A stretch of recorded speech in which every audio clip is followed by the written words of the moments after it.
नमस्कार, सुबह के 9 बजने वाले वक्त है 9 की 9 खबर का और मैं हूं आपके साथ विभा उपाध्याय। बुलेटिन की शुरुआत इस वक्त बड़ी खबर के साथ। आईपीएस आदित्य कुमार से जुड़ी हुई बड़ी खबर इस वक्त आ रही है।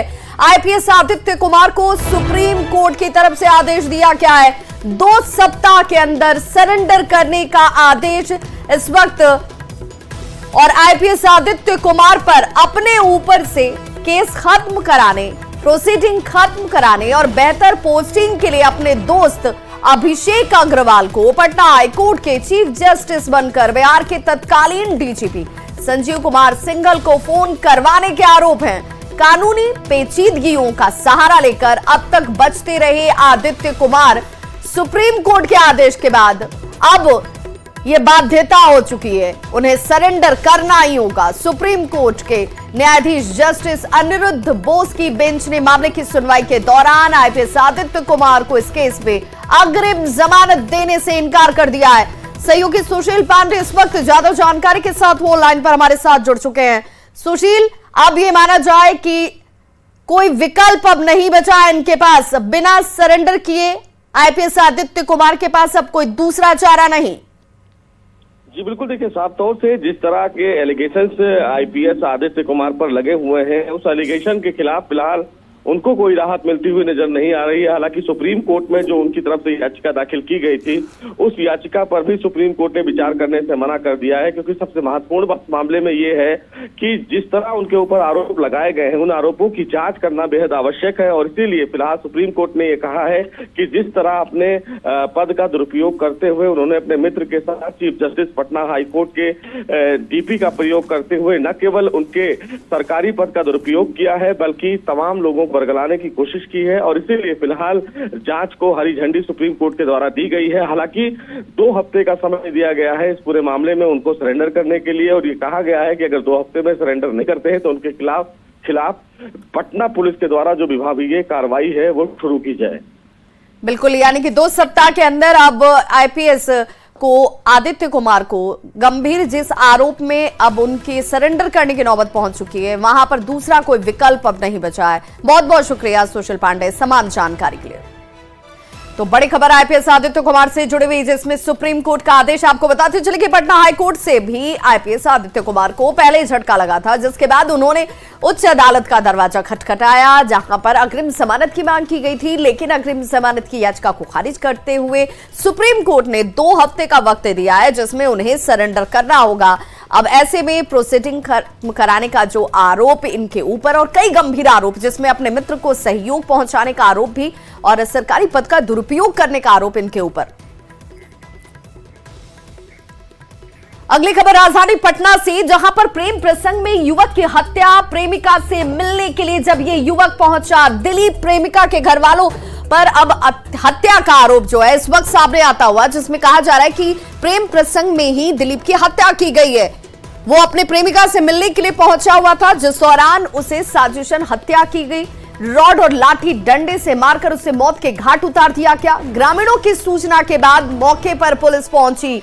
इस वक्त परिवार में चीख पुकार मच गई है। पुलिस ने एक आरोपी को हालांकि गिरफ्तार कर लिया है। दुल्हिन बाजार के पंसुही गांव की यह घटना बताई जा रही है। और संवाददाता अमरजीत हमारे साथ इस वक्त ज्यादा जानकारी के साथ फोन लाइन पर जुड़ चुके हैं। अमरजीत, क्या कार्रवाई पुलिस की तरफ से इस पूरे मामले में?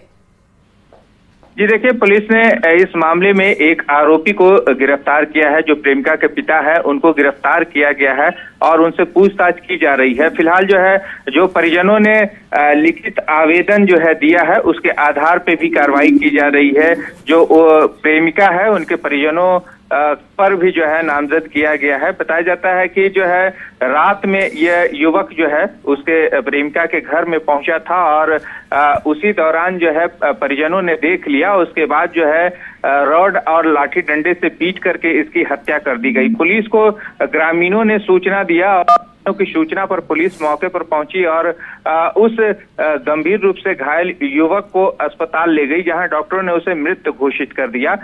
जिस तरह से बताया जाता है कि घर में ही उसकी मृत्यु हो चुकी थी, लेकिन परिजन जिस तरह से बता रहे थे कि उसका इलाज संभव हो तो बच सकता है, लेकिन उसके पहले ही मौत जो है टिकलियर डॉक्टरों ने पहुंचने के साथ ही कर दिया। और फिलहाल जो है पुलिस कार्रवाई करते हुए जो प्रेमिका है उसके पिता को गिरफ्तार की है और आगे की कार्रवाई में पुलिस। चलिए, बहुत बहुत शुक्रिया अमरजीत शर्मा इस तमाम जानकारी के लिए। बड़ी खबर आरा से, जहां पर फरीदाबाद के अपहृत 3 व्यवसायियों को बरामद किया गया है। पुलिस की कार्रवाई में तीनों व्यवसायी बरामद किए गए हैं। 3 अपहरणकर्ताओं को यहां गिरफ्तार करने में भी सफलता हासिल की गई। तिलक समारोह में शामिल होने के लिए ये तीनों व्यवसायी यहां पहुंचे हुए थे, जिन्हें हथियार के बल पर अपहरण किया गया। व्यवसायी से अपराधियों ने 20,000 रुपए लूटे। मोबाइल से 70,000 रुपए का ट्रांजैक्शन कराया गया। बक्सर के ब्रह्मपुर थाना क्षेत्र में अपहरण की वारदात को अंजाम दिया गया था।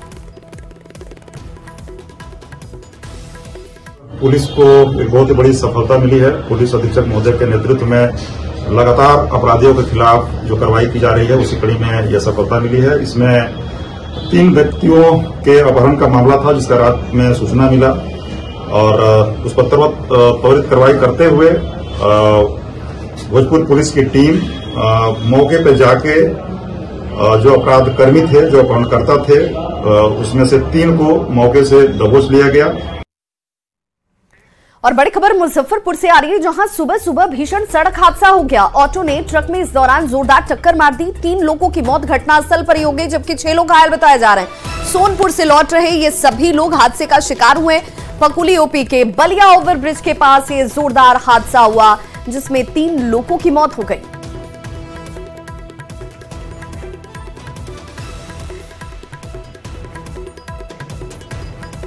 वहीं अगली बड़ी खबर पटना से, जहां पर पुलिस कर्मियों के बैरक से भारी मात्रा में शराब की बोतलों को बरामद किया गया है। शराब मिलने के बाद पटना पुलिस ने फौरन कार्रवाई करते हुए दीघा थाने के थानेदार रामप्रीत पासवान को तत्काल प्रभाव से निलंबित कर दिया। इसके अलावा 4 पुलिस कर्मियों पर केस दर्ज किया गया है। दारोगा फूल कुमार चौधरी और ड्राइवर राजेश कुमार को गिरफ्तार कर लिया गया है। बता दें कि 26 नवंबर को 1 करोड़ की शराब मिलने के बाद पटना एसपी को इसकी जानकारी मिली थी कि कुछ पुलिसकर्मी ही शराब को ठिकाने लगाने में जुटे हुए हैं। जानकारी के आधार पर एक जांच टीम दीघा थाने भेजी गई। जांच टीम को एक बैरक में काफी संख्या में पुलिसकर्मी जहां पर रहते हैं, वहां से शराब की बोतलें बरामद हुई। इसके बाद दीघा थाने के थानेदार रामप्रीत पासवान को तत्काल प्रभाव से निलंबित कर दिया गया, जबकि दारोगा फूल कुमार चौधरी और ड्राइवर राजेश कुमार को गिरफ्तार कर लिया गया है। यह थाना क्षेत्र में 2 कांडों में बड़ी मात्रा में शराब बरामद हुई थी। इसी बरामदगी को लेकर व्हाट्सएप पर एक शिकायत मिली थी, जिसकी जांच कराई गई। जांच के क्रम में थाना में जो बैरक हैं, उनमें जब जांच की गई, तलाशी की गई, तो उसमें काफ़ी अमाउंट में शराब मिली। प्रथम दृष्टया वो शराब देखने में वही शराब की कंपनी दिख रही है जो एक दिन पहले बरामद हुई थी। शराब की बरामदगी को लेकर दीघा थानाध्यक्ष को के विरुद्ध अनुशासनिक कार्रवाई के लिए अनुशंसा की गई व उनको निलंबन किया गया है। साथ ही साथ चालक सिपाही राजेश कुमार, चालक होमगार्ड चंदन, होमगार्ड सुरेंद्र प्रसाद व सब इंस्पेक्टर फूल कुमार चौधरी के विरुद्ध FIR दर्ज की जा रही है।